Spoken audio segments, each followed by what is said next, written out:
developers should have the freedom to put whatever content they want in their titles or leave out whatever they don't want in their experiences. But if they are hypocrites, the internet will call them out for it. And that is what happened recently with Code Violet. Their social media manager melted down on social media, went on a blocking and silencing spree because they didn't want to launch it on PC due to vulgar mods, but then they market it with the main character in lingerie. And now that it is released, things are not going very good for them, and gamers are roasting them.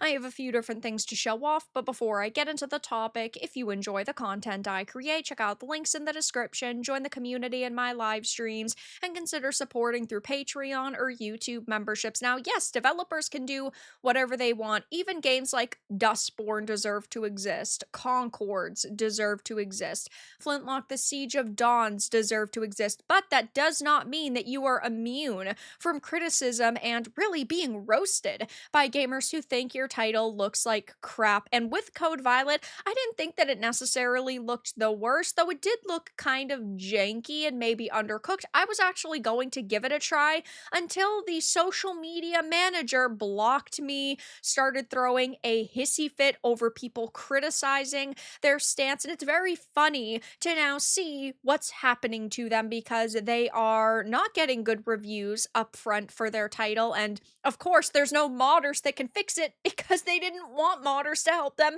in the first place. So I did another video on this, it will be linked down below, but Teen Kill Media had called modding vulgar and claimed that it makes a joke out of their art, and that is why they would not release it on PC. And hey, if they did not want anybody looking at their character in a sexual way and they truly wanted to respect their lead actress and they just did not quite like adult or NSFW modding, that's a perfectly fine stance. It's not for everybody. But then when you find out they actually marketed this game with their lead character being in lingerie, yeah, that's not a very good look. Maybe they should have deleted this from their social media before they decided to act like they were holier than thou. But as you can see in their banner, it says available to all players. And some of these images are this female character in like very Mortal Kombat-esque suits, straight up lingerie. And when you watch the teasers and trailers, her ass is constantly on display. And hey, I'm perfectly fine with the game being marketed with sex appeal, but you can't shame people for wanting to do what you are already doing with your character. It's like they're saying, we can sexualize her, but you're not allowed to do that. And they threw a fit online when people were calling out their hypocrisy. They actually ended up blocking me for calling them out, like many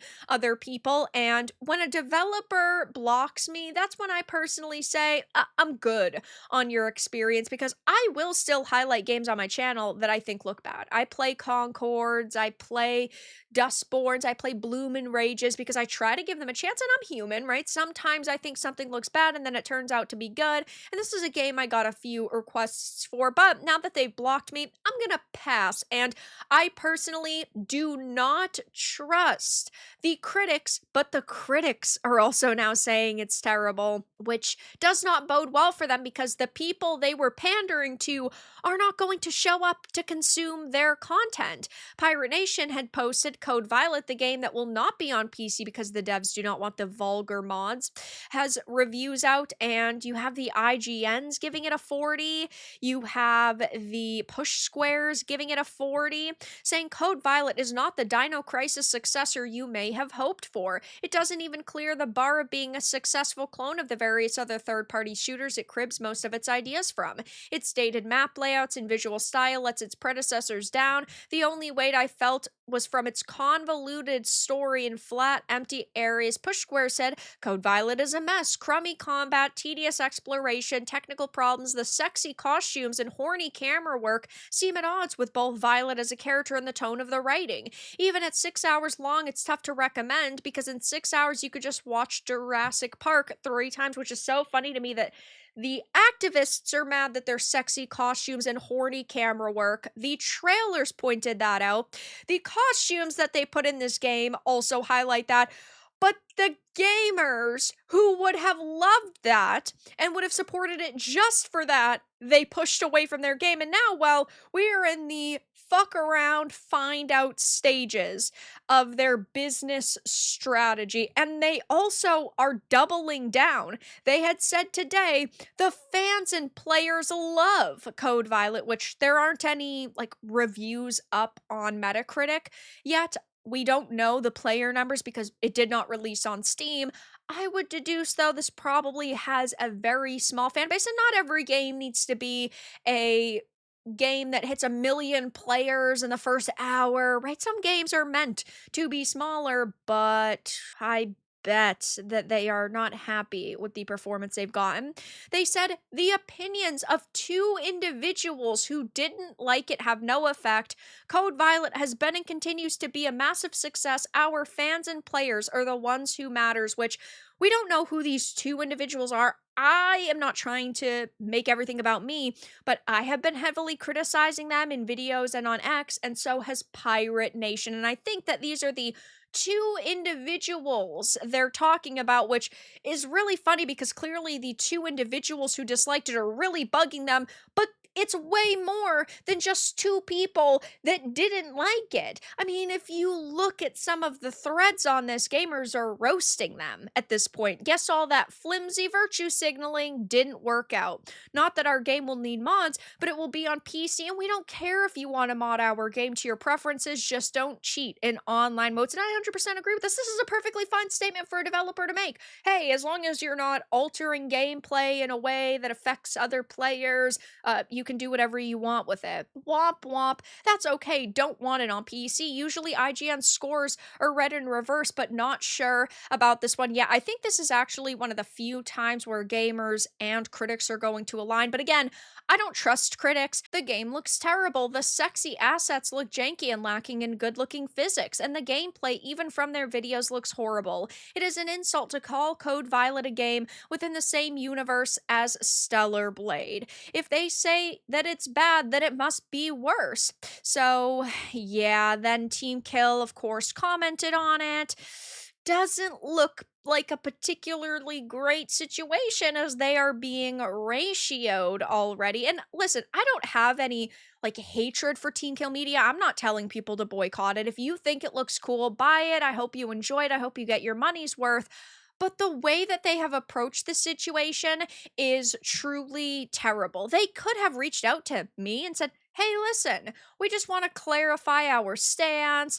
You know, this is how we feel about sexuality in video games, and we just don't want people making pornography of our character. They could have at least tried to clarify and give more context. I would have been perfectly fine sitting down with these people, as I say all the time. I'd be fine with having a conversation with Jade King from The Gamer, or Tessa Guar and Alyssa Mercante. I'd be fine with having a conversation with Kim Belair. I'd be fine having a conversation with Frosk or even Teen Kill Media. But these people never want to have a conversation. They just want to attack. And yeah, they are not taking the criticism very well. Imagine kneecapping your game by not releasing it on PC over something so trivial. I cannot wait to see the death of a game videos on this, even if it gets big enough to warrant one.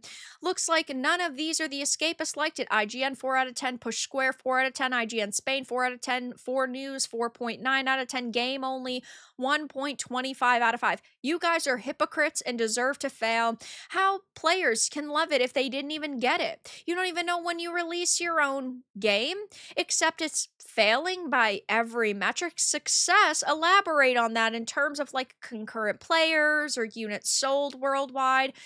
Man, if only it had come to PC, modders could have fixed the game. And as you see, there are a lot of people saying, how can the players even like it when it hasn't released? And yeah, it does not launch until tomorrow. And we've already seen a lot of gameplay on social media. We've already seen a lot of images. And I'm sure what they mean is that fans and players are the ones who matter, and they love it because they are judging the teasers and trailers and what their first impression is. But I just don't think that they are going to see maybe the success they would have if it released on PC and if they didn't throw a fit on social media. So I'll be keeping my eye on this game very closely, but it seems that they are in the FAFO stage of the development cycle, and I don't think that this game is going to be the smashing success that they hoped.